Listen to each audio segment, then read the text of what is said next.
1,000 miles for Tibet. 7 days ago, I finished in Utah on the peak of a mountain with 4 Tibetans accompanying me. Throughout my whole journey, my message has always been the same: don't forget Tibet. Many people in today's world are forgetting the millions of Tibetans who face incredible challenges that come with being occupied by a major foreign government. And many other governments, which may be able to help or at least sympathize, are more concerned with the business and profits that China offers, regardless of the legislation they pass. Gompo Tashi Adruksan said, "As an optimist and a staunch believer in the justice of our cause, I cannot entertain the notion that I and some 80,000 of my countrymen have been exiled from our native land forever. On the other hand, I am also conscious of a deep sense of frustration at not being able to oppose effectively the forces of oppression which drove us from our homes." I'm sure many of you relate to this feeling. My father refers to this feeling as the frustration of being Tibetan. Well, I am here today to say what I've been saying for months. Don't let the spark of hope go out. Learn about Tibet, and as you do, a spark for Tibetan independence will light within you, and you must not let that spark go out. Maybe you already have this spark, so keep it going. This doesn't have to mean walking 1,000 miles, but simply keeping a Tibetan flag in your living room or talking about Tibet with those around you will keep hope alive. Use the skills and resources that you already have to advocate for Tibet and keep that hope alive. People say Tibet is Chinese, and we know the truth. With this knowledge comes a responsibility to never give up. The best current action may be to just inform the world about Tibet, but this is not the end goal. The problem will never be solved if our solution doesn't create a free and independent Tibet. Many may claim there are ways for both nations to coexist within those borders, but unless Tibet becomes fully free, then somewhere we have made a wrong turn. Tibet is culturally, geographically, and linguistically different from China, and there must be two countries.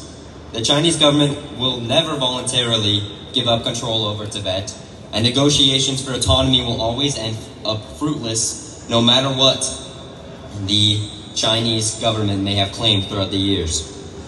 We cannot stop fighting for an independent Tibet, and while many don't like when we use the word independent, we have to keep using it. If we stop saying independent, then we are giving up truth, and that is that Tibet will be independent. One major step that I hope each person here today will take to heart is this: do not let Tibetan culture disappear. This is a huge problem, and that is Tibetan culture, and especially its language, is quickly vanishing. If it continues like this, Tibetans as a people and a nation are on the clock. If the culture largely dies out as generations pass on, the cause will die out as well. It is incredibly difficult to hold on to a culture without a country, but the effort must be made. Many Tibetans I have met believe that as time goes on, Tibet's true history will be revealed and the nation will be given back. Even if this theory is true, I don't think Tibetans can afford to wait even 50 years without the effort to keep the culture alive. Without a constant and powerful effort, Tibetans will slowly become more Indian or Canadian or American or Swiss or whatever, and Tibetans in Tibet will continue to grow up speaking Mandarin, and the Chinese government will have drained the life from Tibet's unique and separate culture. The time to act cannot be delayed. Many are trying every passive attempt for freedom, but in the meantime, Tibetan culture is being forgotten. The same goes for East Turkestan and Southern Mongolia, but that's a conversation for another time. I beg of you all to not let my words today diminish your hope, instead let them inspire you. Never lose hope, keep that spark alive within you, don't forget Tibet. And don't ever wait passively, but always fight for what you believe, and never be content until your heart and soul is set towards your passions and ambitions. Every single one of you can be great for the cause, whether you're Tibetan or not, or if you think you have extraordinary gifts or talents or not, it doesn't matter. Anyone can be an advocate and an achiever.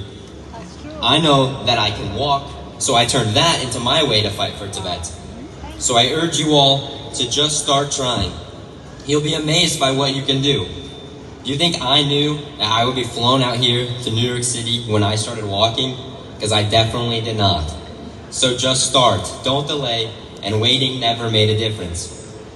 And you don't have to be Tibetan to advocate for Tibet. You just have to be able to recognize that all people deserve freedom. Have you guys ever seen an issue and thought, someone should do something? This is dangerous thinking. Someone should help, someone should tell people, someone should organize something, someone should educate others. You are someone. Someone should do something, and someone should make a change, and you are all somebody. We all need to act. Great change will only be made when many people realize they care and act for good. Not one, but many. This can start today. My message to the world is don't forget Tibet.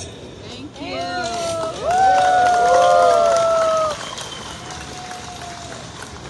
I want everyone around the world to take time to learn one Tibetan's name or story, or listen to a Tibetan song, or anything. And this will help you realize that Tibetans, just like everyone else, are people, and people have the right to freedom.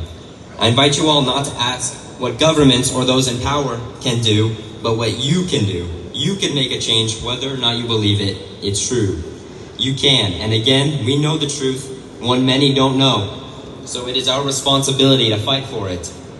And I promise you that you really do have the ability to make great change. Anyone can inspire others, or teach others, or become a foundation for others to lean on. I look around at all of you, and I wonder what skills or dreams you may have. Any of those can be done for Tibet. And again, look at me. I'm a random 18-year-old American who decided to turn his ability to walk into my own form of advocacy. And 2 months later, I'm here. And if I can do this, you guys can do anything. Maybe you love to write, or maybe you love to make music, or draw and paint, or make films, or just talk, or anything. Absolutely anything can be done. Especially in this weird digital age that we live in, anything can be seen by countless people. So start tonight. Don't fall victim to the dangers of doubt and procrastination. If action is not taken, hope dies out. And if hope dies out, the cause is lost. I believe he understood this when he made the ultimate sacrifice right there to force attention to the cause. So to finish, I just want to say one more time, don't forget Tibet. Thank you. Thank you. Thank you. Thank you, Thomas Lau. Thank you. Please welcome Miss Andrea Sam.